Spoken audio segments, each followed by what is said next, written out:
Kick it off for us? This is Brian. Happy to, Roland. Hello, everybody. This is Brian Yates with Swartz, Page and Harding. Welcome to the Montgomery County MUD number 67 Board of Directors meeting for Wednesday, February the 17th, 2021. I hope everybody's doing okay considering the circumstances with what we're dealing with the weather out there.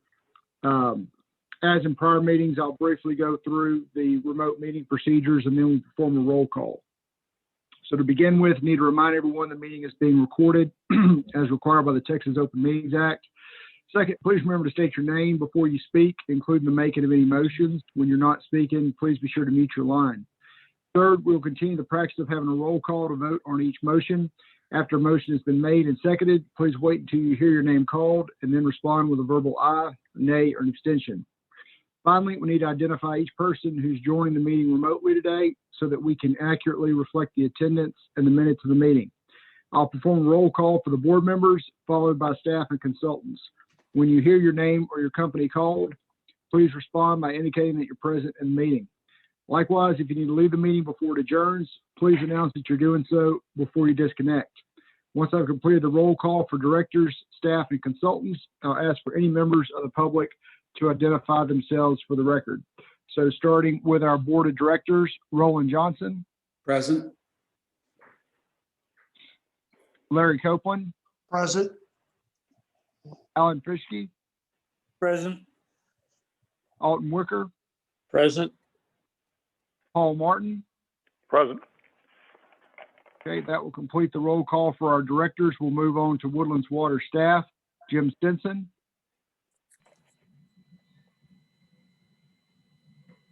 Is Jim in the meeting? Not yet. Well, he's His chair is muted, there. but he's on another phone call. Okay. Mike Mooney, I'm here. Jeannie Scott, I'm here. Maureen Bourgeois, Present. Shelley Lawson Kennedy. Present. Anyone else from Woodlands Water in the meeting? Okay, we'll move on to San Jacinto River Authority staff. Ron Kelly. Present. Chris Meeks, Present. Matt Corley. Present. Anyone else from the River Authority in the meeting? Matt Volna. Okay, anyone else from the River Authority? All right, we'll move on to MUD 67 consultants. Do we have any 67 consultants in the meeting? Jan Bartholomew with R.W. Baird. Okay, any other MUD 67 consultants? We'll move on then to members of the public. Do we have any members of the public present in the meeting? We need to identify you for the record as well. All right, that will complete the roll call. Roland, I'll hand it back over to you to begin the agenda. Thank you. And Thank you, just Brian. for the record, I am present. I had to step away for a quick break, but I'm back. Thank you, Jim. Okay, number 2, receive comments from the public, and as stated, there are no members of the public present. 3, consider an act on request for adjustments to or relief from specific charges imposed by the district. Do we have any today? This is Jeannie, and I don't have any. And this is Mike. I have none either. Okay. That moves then on to the consent agenda. Are there any items that any directors wish to have removed from the consent agenda?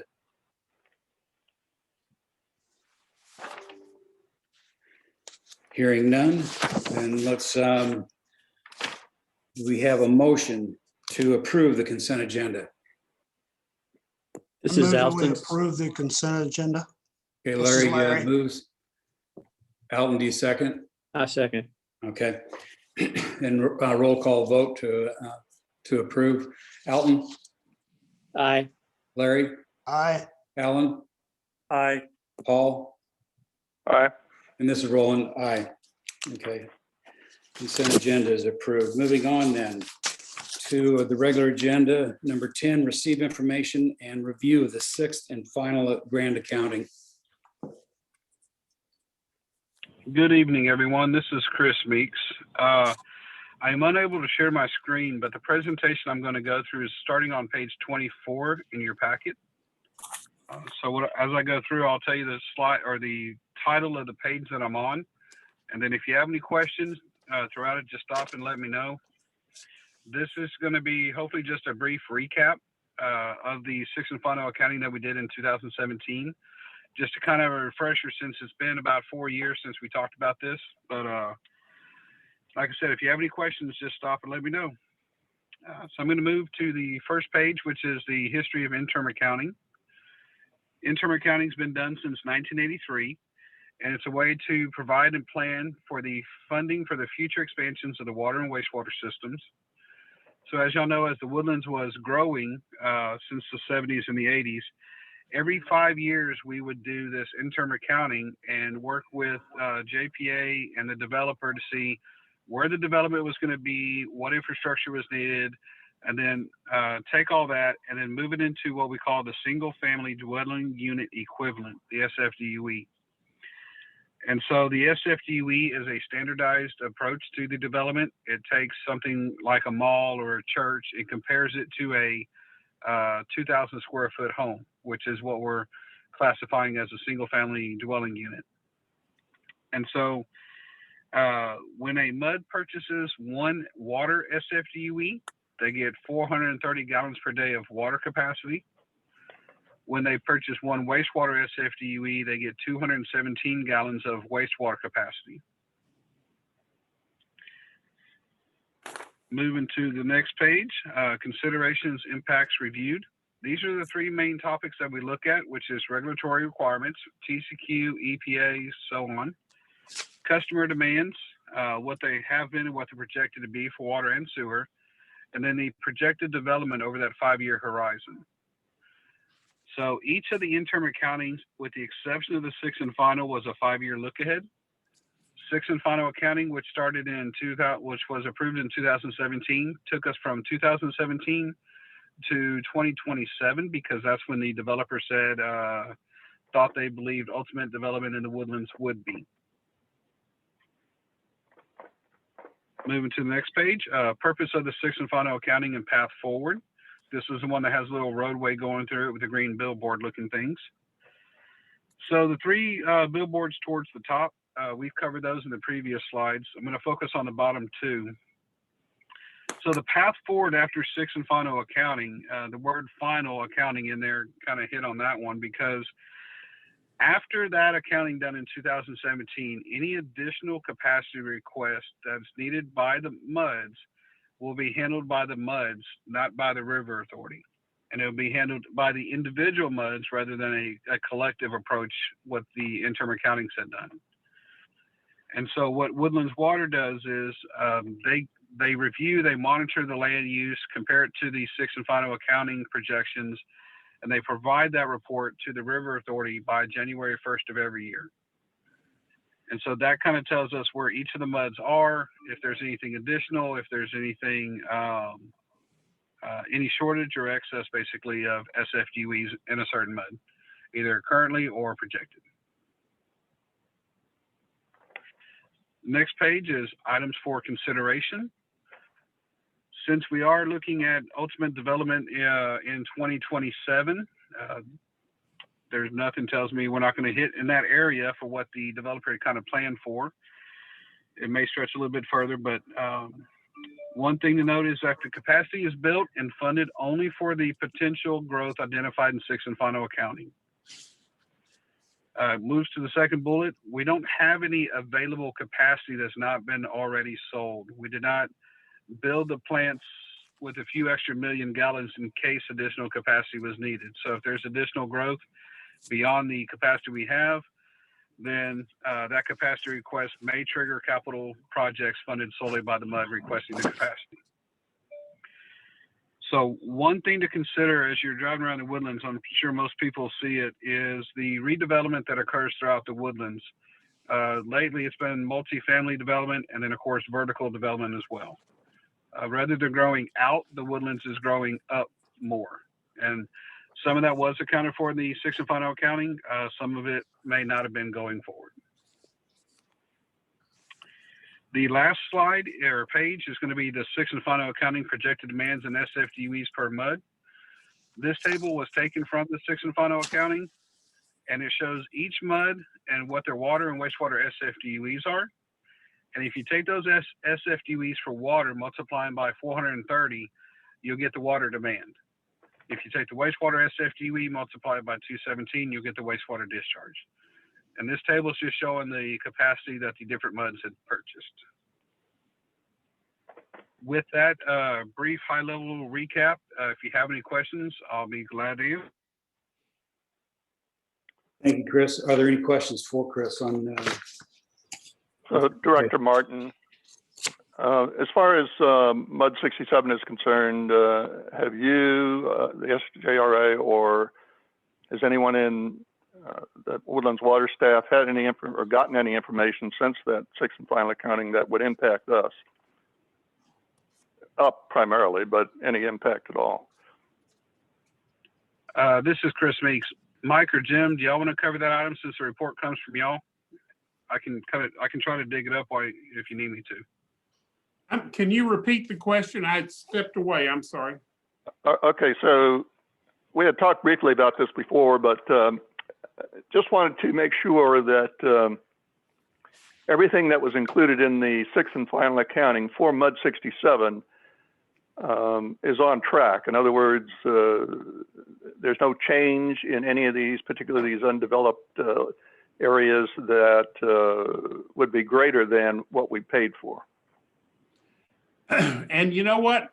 I'm not sure. I need to do a little deeper dive into the details from our recent overall analysis, and I'll be happy to provide that information for your MUD. And I had the same question from a couple of others at the next month's meeting.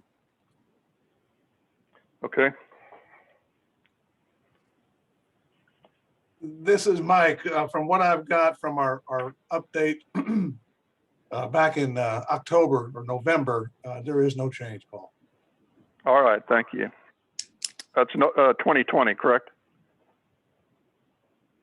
Yes, October, sir. November. Yes, sir. Okay. Actually, Correct. it was actually updated December 4th, 2020. December 4th. Yes, Okay, sir. great. Thank you. Any other questions for Chris or Jim or anyone?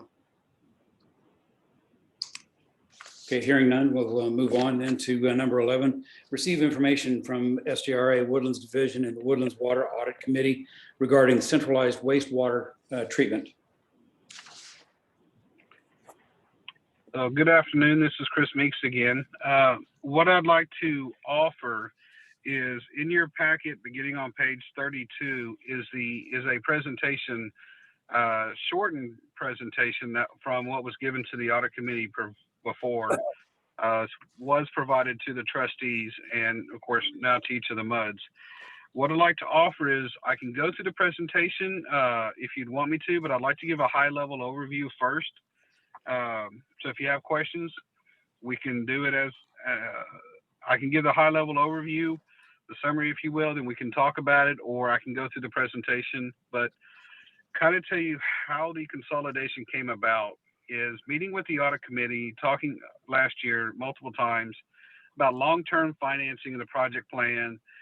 We extended that conversation saying wastewater plant 1 and 2 over the next 40 years will need to be rebuilt, basically renewed. And so wastewater plant 1 is about 45, 46 years old at this point in time. 50 years is roughly the service life of the concrete in a wastewater environment because it's very gaseous and very hazardous, if you will. A lot of H2S, hydrogen sulfide. And so over the next 20 years, wastewater plant 1 is looking to be rebuilt at a cost of, depending on the inflation, but what we have in the presentation is a cost from $200 to $300 million.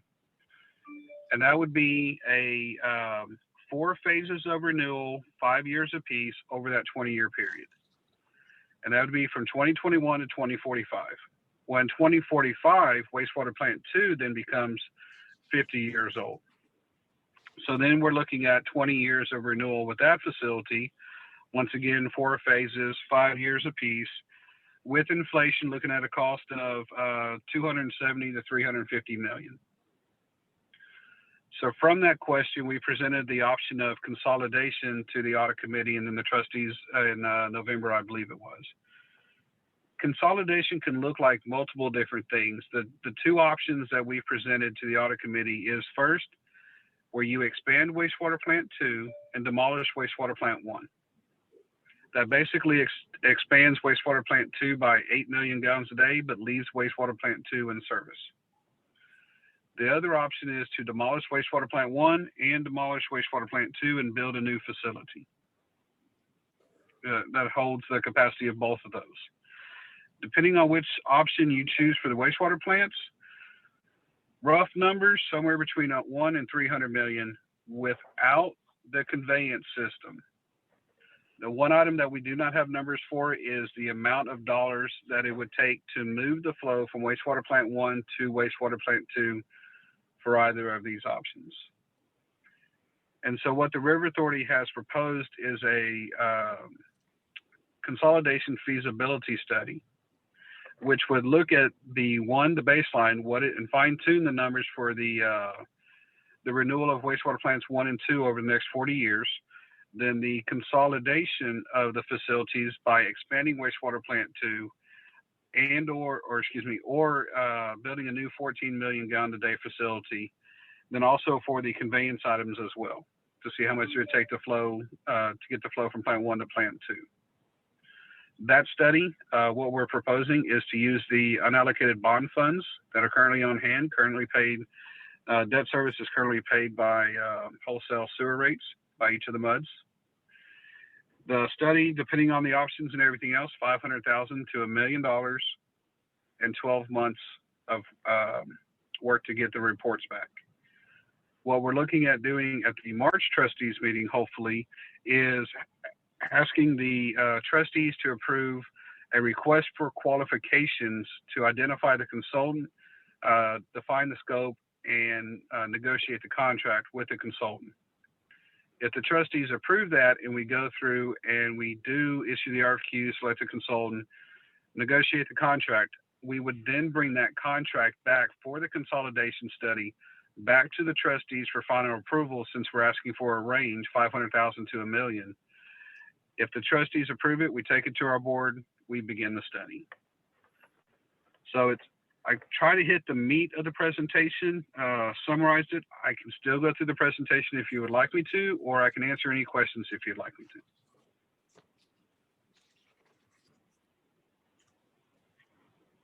Is Chris's overview sufficient, or does anybody want a more in-depth discussion?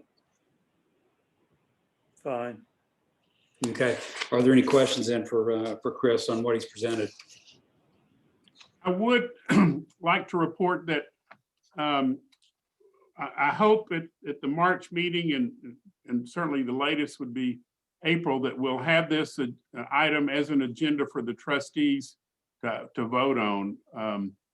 So if you've got any strong feelings one way or another, probably let your trustee know. Okay. This is Trustee Martin, or Director Martin. So Jim, that would be my question. Are we looking for the boards to give the trustee, or the trustees direction to vote, or what's your sense of that? My sense is we've presented a lot of information. It's really the trustee has the authority to act on behalf of the MUD. And if a director has a strong opinion either way, to let you know at some point before the next meeting. But we're not looking for an actual vote from the MUD to give the, for the trustee, just feedback. Okay. Okay. So I do have, I guess, a question for Chris. Yes, sir. Let me see. I've got some notes here. Let me see if I can find it. So my analysis boils down to basically one option, and it has to do with page. Well, I've numbered these pages of your presentation, but it's the one to renew wastewater treatment plant number 1, because we know that's going to begin like next year or this year, let's call it next year. And we know over a 24-year period that we're going to spend 210 to 274 million. And the projection is if we were to just expand treatment plant number 2 to add the 8 MGD that we would lose if we did not renew at treatment plant number 1, those numbers look like 100 million to 151 million. So in my mind, the question is, that range then becomes, the savings range then becomes 110 to 123 million. And recognizing that you'd have to go through the study to, the feasibility study would be the first step, and then you'd say yes or no whether you want to continue. And then the second plan would be to do the master plan, which is 3 to 5 million. And again, you can say yes or no, depending on what you learn from that. And then finally, and I guess that's the point at which you have to make a decision, is the preliminary final design and you know, to perform the addition of 8 MGD to plant number 2, and that range is 20 to 40 million. Well, now cumulatively you're adding 23 to 46 million dollars in cost, and it still leaves a range of about let's call it 80 or 85 million dollars that would be a potential savings if you were to add on to plant 2. So I may boil all that down to one major question. At the end of a feasibility study, would you know what the, first of all, would conveyance be feasible? And secondly, what's the range of cost that would come out of that? I mean, how tight would that range be? Yes, we would get that. This is Chris Meeks again. Yes, that information for the conveyance would be in the feasibility study. That range would be, it's hard to give an estimate. Whereas what I just provided is the 50,000 foot view. That range would be the 40,000 foot view. The reason it's not going to be as tight is because moving the flow from plant 1 to plant 2, we're going to see if we have lines and easements existing where we can put that infrastructure in. If we don't have that land, that's where a lot of the cost is going to be as well, because we will have to acquire those easements, the land. If it's under roadways, then you have to replace the roadways, and then it could get expensive. So it'll be a good ballpark, but I think you're still going to be looking at roughly the ranges that you have here for the spread. So what you're saying is that conveyance could cost $80 million. Is that what you're saying? It could very well. Well, then at that point you're at a break even. I mean, you know, just in gross terms, and so then it becomes questionable. But if it's potentially less, then I would be in favor of expending up to $1 million to get a more definitive answer. It's a small amount of insurance, is the way I look at it. So just so that my board knows, you know, what I'm thinking about. And so if you have further questions about it, or you have objections to what I'm thinking about, let me know.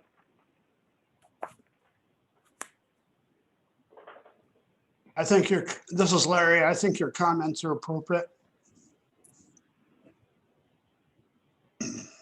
I agree with Larry. I think that, you know, Paul, you're pretty well versed with this, and your reasoning and how you've walked through this makes an awful lot of sense, especially that $1 million being kind of an insurance policy, pretty reasonable.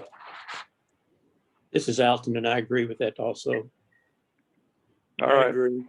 Alan. Continue thinking about it, and you can contact me anytime if you have other thoughts.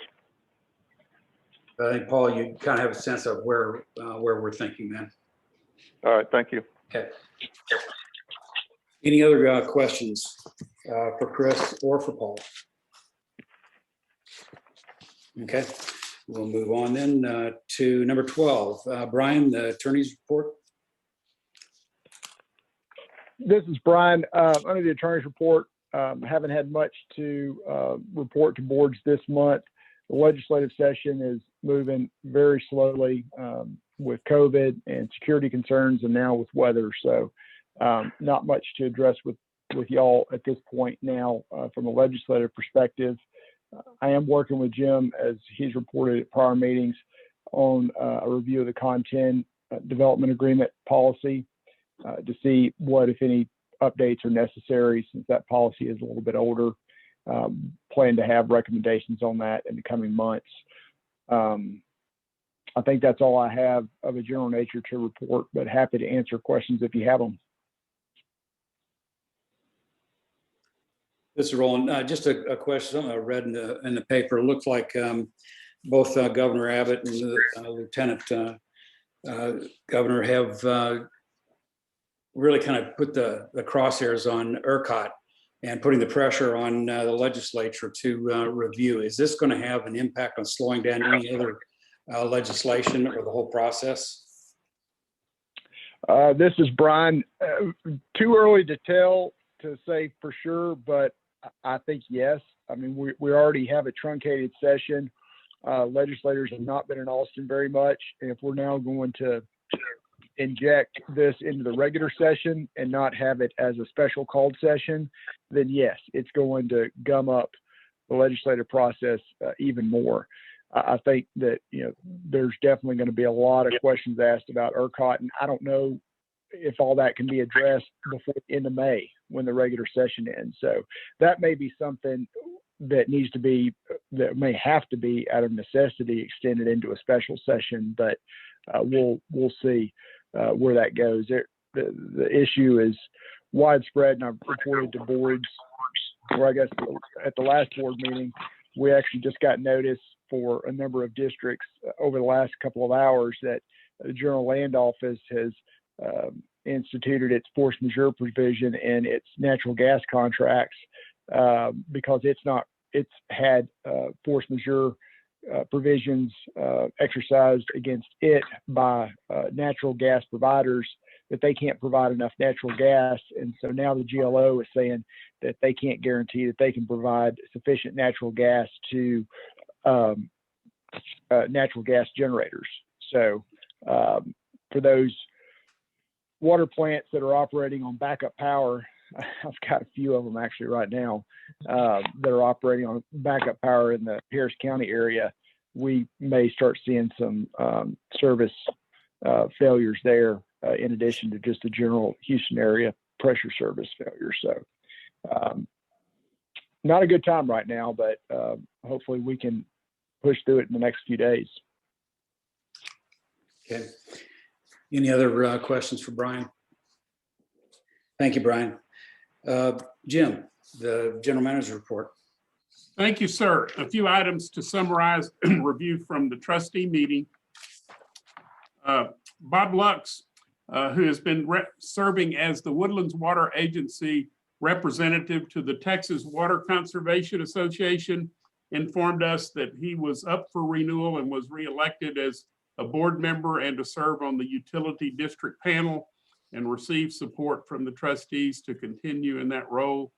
The Houston Advanced Research Center has completed their phase with their review of the Lone Star Groundwater District Phase 1 subsidence report. And I think we sent out an email to all of our directors with the executive summary of that report. We're looking forward to having some input into the Lone Star Phase 2 subsidence report.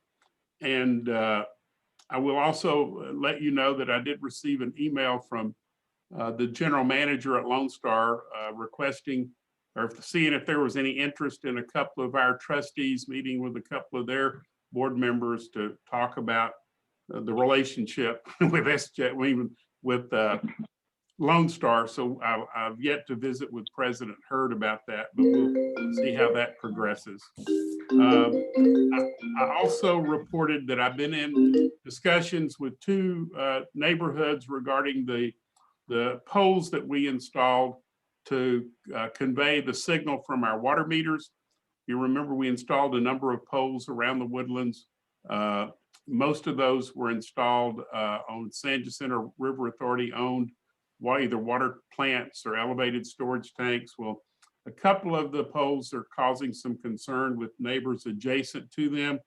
So I'm in the process of meeting with those neighbors, reviewing the concerns and seeing what options we might offer to address those. I hope to have that review completed in sometime in March or April to bring back to the MUDs to look at options there. Trustee Martin reported that his preliminary findings are that we're going to have enough reserves in the Woodlands Water operating budget to do a refund to the MUDs, and we'll be looking at that more in detail in March now that the audits are completed. The 10-man review of the increase in the engineering fee went into detail about that, and it was approved to go forward. So the design of the 10-man is going forward, that concludes my report, and I'm available to answer your questions. Thanks, Jim. Any questions for Jim? If not, we'll move on to 14, receive and/or act on staff update regarding status of TWBD grant application for funding assistance on the Bear Branch improvement concept. I will tell you, before we get started with Jan and Brian, I did have a meeting set for yesterday with NOAC's office that did not occur to sit down and start talking about funding opportunities and funding partnerships. So I'm going to try to get that reset as soon as I can to see if there's a real interest there and how far they're willing to go to partner with us on this. And I know Paul had sent some questions, Paul Martin, that Jan had responded to those. And I know we sent an email back to you to help with the discussion today. And with that introduction, Jan or Brian, I'll let y'all make your introductory comments as well. Brian, would you like me to go first? Go ahead, Jan. Okay, this is Jan Bartholomew with IW Baird. And I think as a follow-up to your last meeting, Jim is correct that Director Martin did send out some questions, which I'm just going to briefly go through, at least the portion of the questions that I had the answers to, and kind of again review the program and how it would all work. And then I think open it up for discussion. There were a lot of unanswered questions at your last meeting. I don't really know, given the shortness of time that we've had between meetings, how many of those questions have been answered, but at least we'll know what direction to go from here. So I contacted the Texas Water Development Board shortly after our last board meeting, and I thought I heard my echo. And they forwarded to me kind of a highlight of the financing terms. They do refer to this program, the FIF program, as a loan program, but that's from their side of it. They are going to be loaning funds they have on hand. So they will not be, as we have commonly known in the open market, selling any of these securities in the open market. It is a straight loan to put some of their funds on hand to use. It is at a 0% interest rate. It is a 30-year term should the applicant choose to utilize all 30 years. It is level principal payments. The bonds are callable at any time. And every applicant is expected to sell bonds to finance their share of the program. The Water Development Board is uncertain. They have not really discussed it. If an applicant withdrew from this process at this time, would they be able to reapply? So I think that, and I think I mentioned that last month, and that's probably an important fact, so that knowing we need to make a decision one way or the other before we're actually up at the Water Development Board, which I currently understand is in April. The financing that would occur on the district's behalf, and we've looked at selling unlimited tax, the remaining authorized bonds that the district has of $6,550,000 of unlimited tax bonds. Those bonds have to be sold within 6 months after the approval process. So they'd have to be sold this summer, fall. And we can just provide them a cash flow showing them how we intend to pay it off. So what would be acceptable for them is very similar to what I distributed to the board also following the meeting. We just updated those numbers that we had sent out before the last board meeting. So we are proposing, if the board were to finance and again, I'm not addressing any participants at this point, but if we chose to finance the 11.5 million that we've made an application to, we would be selling 6,550,000 unlimited tax bonds, and then the balance in revenue bonds, which would be secured by water and sewer revenues. Any additional expenses that the district would have to pay would be paid out of excess water and sewer revenues after that point, and maintenance tax revenues. So yes, one of the questions asked was whether or not these bonds, the revenue bonds, would be bought by the Water Development Board, and the answer is yes. They would consider buying both issues as we had presented to the district. I then was asked about the estimate, and that's really an LJA question. I really don't know if this estimate that they provided for the Bear Branch project has a significant amount of contingencies in it, but I do think it's a good question and it should be addressed by LJA.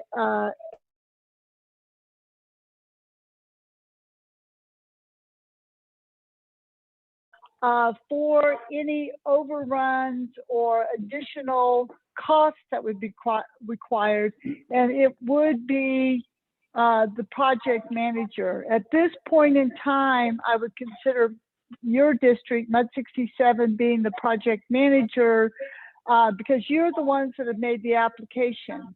Now, if you should be able to get participants, whether it be the township, the county, other districts, one of the other features of this program is the bonds are callable at any time. So if dollars came in to pay participants pro rata share, the district could use those dollars to put in their funds or to call bonds earlier.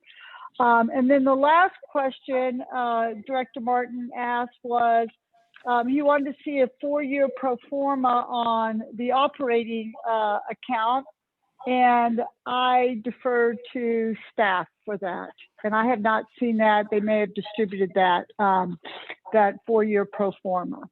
So with that, I'll then open it up for discussion. Brian, anything you would like to add or anything that has happened in the last week and a half that we would like to bring the board up to date on other than what I've addressed?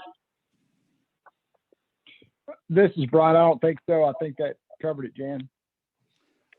I will tell you that we don't have the pro forma today. We have been absolutely overloaded, inundated for the last several days, and we just haven't had a chance to get that done. But happy to get it to you as soon as we get a breather. Okay, this is Roland. Yep, go ahead. Go ahead. Is that Paul? Go ahead, Roland. Yeah. No, I just wanted to let. I'm back now. I got kicked off offline here, so I'm on by phone. Go ahead, Paul, with your comments. Yes, I have a legal question for Brian. I guess Brian, or maybe others, if you could contribute. And the question is very simply this.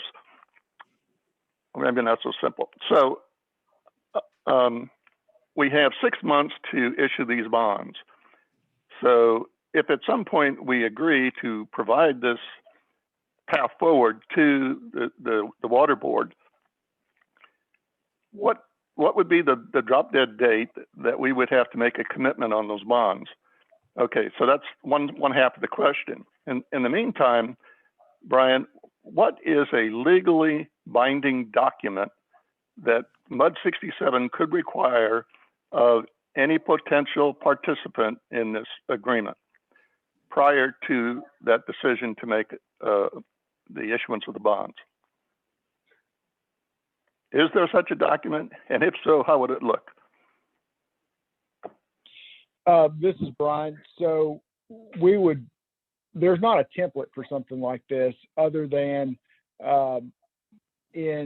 when you have some joint facilities, you'll have a contract between the participants where each party is required to pay a pro rata share of an expense. That's generally what you see for, say, a water plant. And we have that arrangement in the Woodlands with the River Authority. And so, we are required to pay for our pro rata share of that infrastructure, and the River Authority, issues revenue bonds backed by those contracts. So we wouldn't be issuing bonds backed by, they wouldn't be contract revenue bonds. We would have to have a separate interlocal agreement would probably be the technical form. And I'm kind of thinking out loud as you ask the question.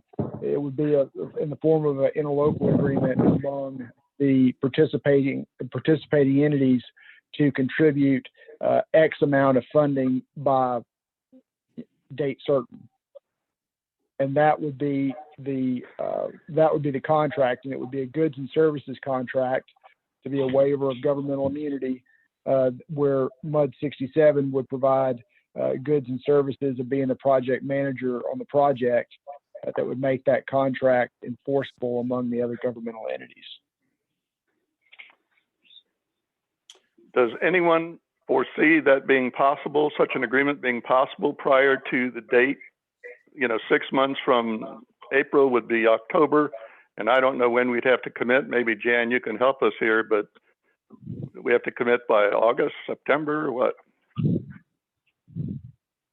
I would think if they want their dollars by within 6 months, we'd have to be able to close that transaction. And so we'd be selling bonds in 5 months with the closing a month after that. So we'd probably be looking at September and close in October. Okay, so to the question then, is it possible to have one or more entities commit to us, to MUD 67, by, let's say, August of 2021 to such an agreement?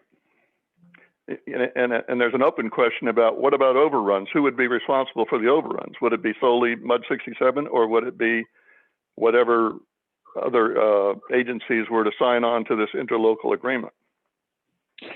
This is Brian. So to answer the first question, is it possible? Yes, it's possible. It depends on how motivated the potential participants are. If we say, look, this isn't going to happen, we're going to move forward. We're going to check the boxes to keep this application moving forward. But we're not going to actually go to the bond market until we have a binding agreement in place among the other participants. And if we don't, then we're just going to shut it down. And if the other entities are motivated to make this project happen, then yes, it can happen. But if it's, third tier on the priority list and doesn't get the attention that's necessary, and it takes, a long time to work its way through to approval, because this would be a contract as an interlocal agreement.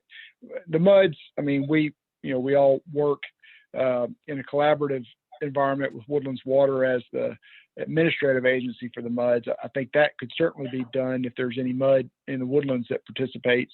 But when it comes to the Woodlands Township or Montgomery County, those are agreements that would have to be approved by Commissioners Court in the township. So, that staff and those elected officials would have to have that as a priority to get that approved in the required time period. But yes, it can happen, but it just depends on motivation levels. And to the second question about cost overruns, that's something that is negotiable. I mean, it may be a matter of entities are willing to provide X dollar amount, and that's it. You know, they're not going to have upside exposure, and I've seen that plenty of times, and wouldn't be surprised if that's where we ended up with some of these entities. But you never know. That's something that the MUD could ask for, but that could be addressed in the contract, the interlocal agreement, or if all you could get is a lump sum, certain amount, then that's what it would be. But there's no set in stone determination for that. But if it's not addressed that another entity is going to provide the funds, then it would be by default, as Jan said, would be MUD 67's responsibility as the project manager and who would actually be letting these contracts or the contract for doing the work. Does that answer your question, Paul? Yes, thank you.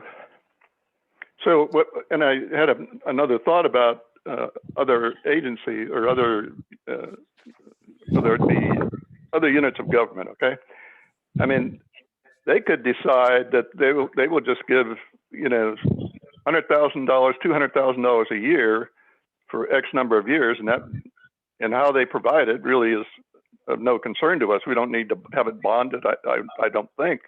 We can just accept as long as we have the agreement, correct? This is Brian. No, unfortunately, if the agreement was struck that instead of, and I'm just making up numbers, instead of providing, you know, $1 million, I'm going to provide, the other governmental entity is going to provide you $100,000 a year for 10 years, then the district would still have to issue bonds within that prescribed time period that Jan talked about, to be able to have the Water Development Board purchase those. They would still be water sewer revenue or ad valorem tax bonds, but then we would be depositing those funds from the participant who provided the $100,000 a year to help replenish our balance sheet. But the district would still have to be issuing those bonds. The only way we get out of issuing, you know, 11 point whatever it is if we have that cash up front to be able to handle that portion of the project. Right. No, I understood that, but what I was getting at is we don't have to wait for some other entity to issue bond fund or issue bond issue in order to raise the funds and all that sort of thing. In other words, if they have the capacity, I'm sorry. You're correct. Okay. All right. As Med 67 was willing to issue the bonds for, you know, 11 million or whatever, that you knew that you were going to have a revenue stream coming in to help replenish your balance sheet, then that could be a way to make it work. Okay. This is Roland. It seems to me that if an entity didn't want, or said that we're only going to provide X number of dollars to this project, that we might have some leverage to demand a greater percentage of the participation then, to kind of cover our exposure on the other side. So, for example, if we agreed to pick up 50% of the project cost, but the other entities said, well, we're going to have a fixed number of dollars. Maybe then we decide that we're going to be at 40%, and that they split the other, 30-30 or something like that, depending on how many participants there are.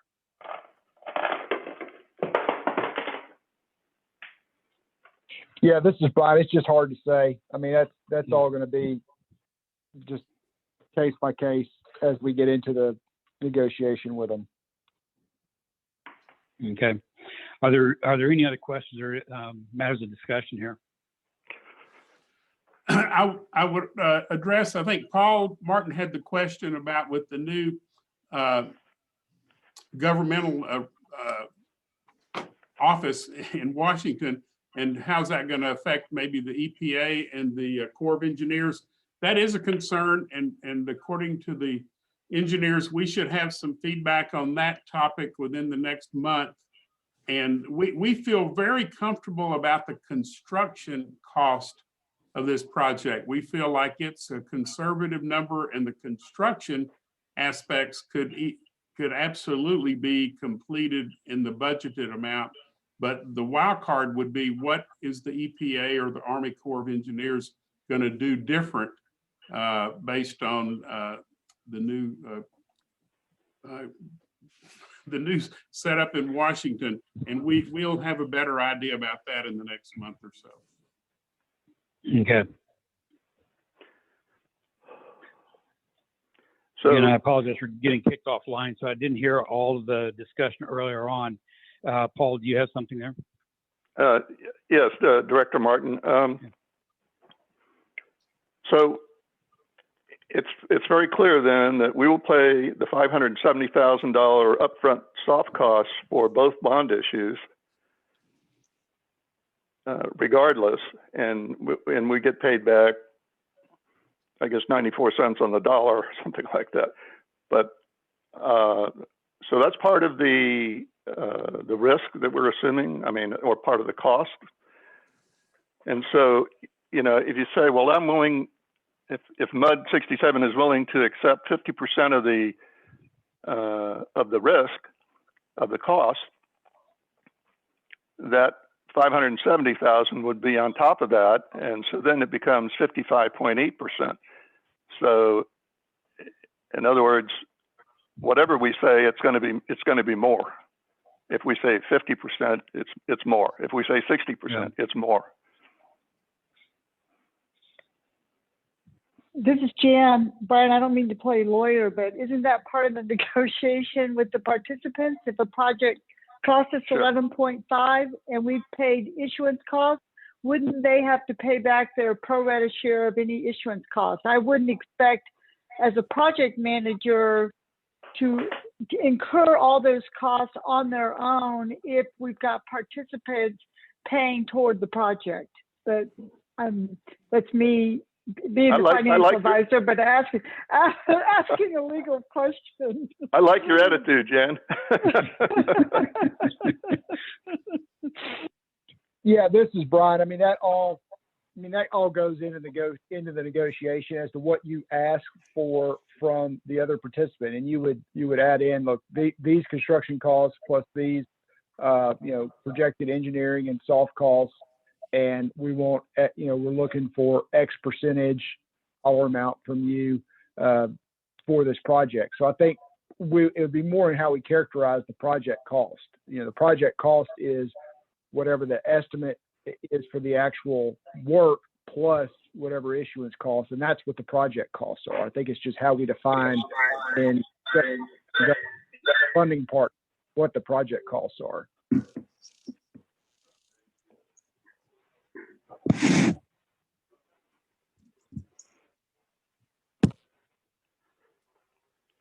Jim Stinson, are you there?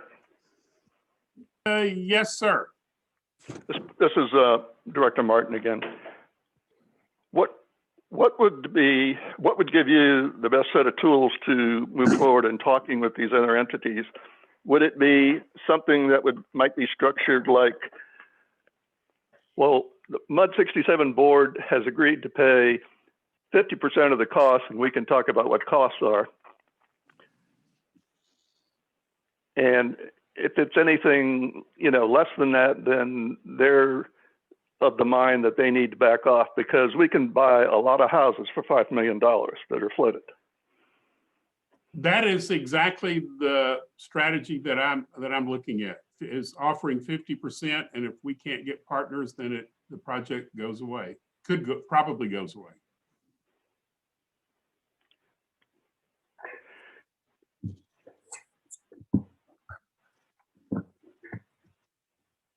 Jan, do you need direction at this meeting to maybe Jan and Brian to keep this project alive at the board level, water board level? I think it's alive. They've asked for, this is Jan again. I think it's alive. They've asked for some, I think legal at the Water Development Board has reached out to Brian, and we'll work with Brian if they need, they're going to want some cash flows from us, and we just wanted to introduce the concept of unlimited tax and revenue bonds and what those cash flows look like to the board before we submitted anything to the Water Development Board. So they'll probably need some supplemental information that Brian and I can it can provide on the district's behalf. This is Brian. Just to add on to what Jan said, where we left it off with the reviewer was they had asked for what type of bonds the district would be issuing to be able to fund the project. And that's when everything got, we hit the pause button and everything, because it was, okay, well, what bonds? And then, everything that spun out from that. So we need to have direction from the board about its authorization to have us provide information to the Water Development Board regarding the issuance of ad valorem tax bonds and water and sewer revenue bonds to be able to fund the loan amount. At this role, and Brian, do we need a formal motion then to move forward to do this? This is Brian. I mean, that's probably the best way to do it. Do we have consider an act on the agenda? I don't have a copy of it in front of me. Yeah, it says receive and/or act on staff update regarding the grant application. Yes, I think it would just be a motion to authorize the district consultants and staff to respond to the Water Development Board regarding its ability to issue both ad valorem and water and sewer revenue bonds for the Water Development Board financial assistance application loan. Okay. Is there any additional discussion before we move to ask for a motion? This is Director Martin again.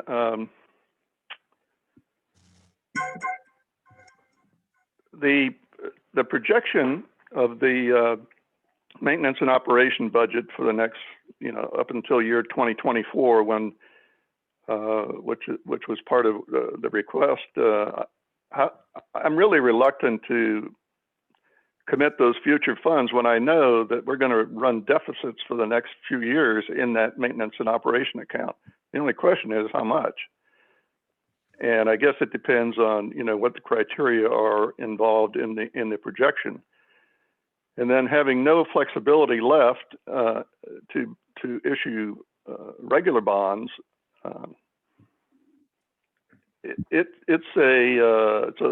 for me, it's going to be a lot of leap of faith here. And how soon, Jim, can we get those projections for the maintenance and operation? I know Maureen's got a lot going on right now, but based on the weather forecast, I would think early next week for sure. All right.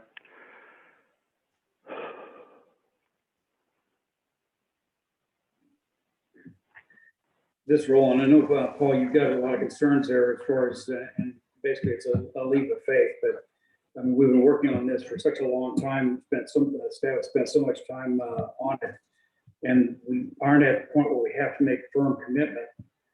I would like to see us continue to move this thing forward and see where our potential partners would come in, the county, the township, and possibly another motor or two, and get a more complete picture of what our partnerships are going to be.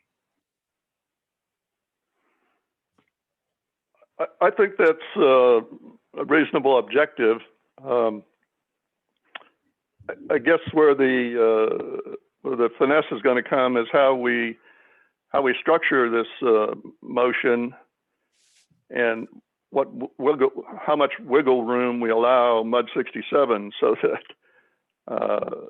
we've got options without locking ourselves in at this point without all of the information. And Brian, I think you or Jan could help. We're not really locking in anything today. We're just asking for permission to submit the data to the Water Development Board to keep us in the queue. That at this point, there is nothing that's committing MUD 67 for any funding or anything at this point, other than keep the application in front of the Water Development Board. Am I right or wrong about that, Brian and Jan? This is Brian. That's correct. This only relates to the application process itself. It has nothing to do with the actual issuance of bonds. Director Martin, again, another thought has been running through my mind. Does it make any sense to consider a press release if we were to agree to proceed with this on the general areas that we've just outlined, so that everyone is aware of what's going on here? I mean, as far as I know, no Woodlands Mud has ever issued a revenue bond. I don't think, we should quietly slip that in and just try to slip it under the rug or something. I think we should be right up front with that. And if these other agencies feel this is putting too much pressure on them and it scares them away, maybe that's the downside. I don't know. I support a press release. I'd like an opportunity to sit down and have that conversation with Precinct Commissioner Nowak first. But yes, as soon as we can get that scheduled, I support a press release.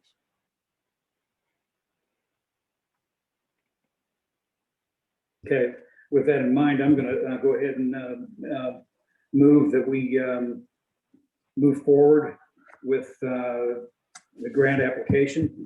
Do we have a second? This is Alton, I second.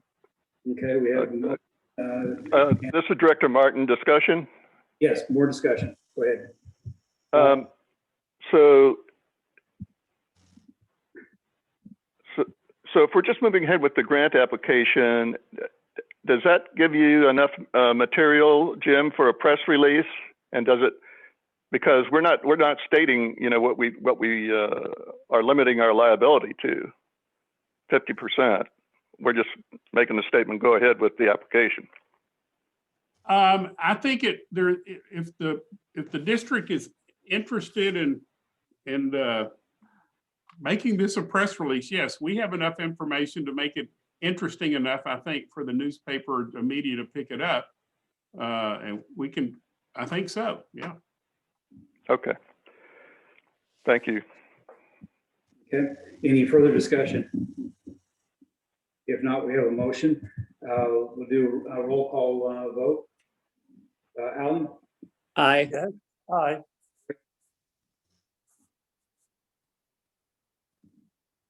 Larry? Aye. Alan? Aye. Paul? Aye. And this is Roland, aye. Okay, motion carries. Moving on then to 15, Paul, the water trustee report. I think Jim has pretty well covered it. We spent a lot of time on this consolidation question, which began initially with the long-term financing issue. And as we talked, and as we began to understand how large the numbers were in the foreseeable future, that's what generated all these meetings and discussions and so on. So I'd like to thank, if the San Jacinto River Authority is still on the line, and if they're not, Jim, appreciate it if you would just thank them for at least my part of the audit committee, that we appreciate their time and their diligence on this. Will do. Thank you. Any questions for Paul? If not, we'll move on to 16, and we don't have anybody from the development company here, so unless Jim has anything. I do not, no, sir. Okay, we'll move on then. Any items to be placed on a future agenda?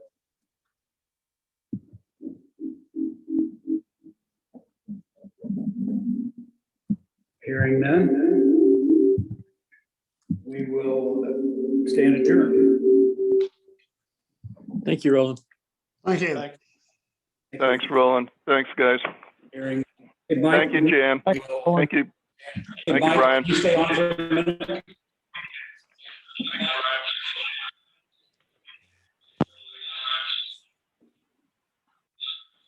Who do you want to stay on, Roland? Mike, I would just want to talk to Mike for just a minute. Yeah, I'm still around. Sorry. Okay, Mike, you there? I am. Yeah, okay. Just a quick, this is a personal question. On the water shutoff, we had, I don't know if you were around when I mentioned that I had a water break yesterday, a pipe, and we shut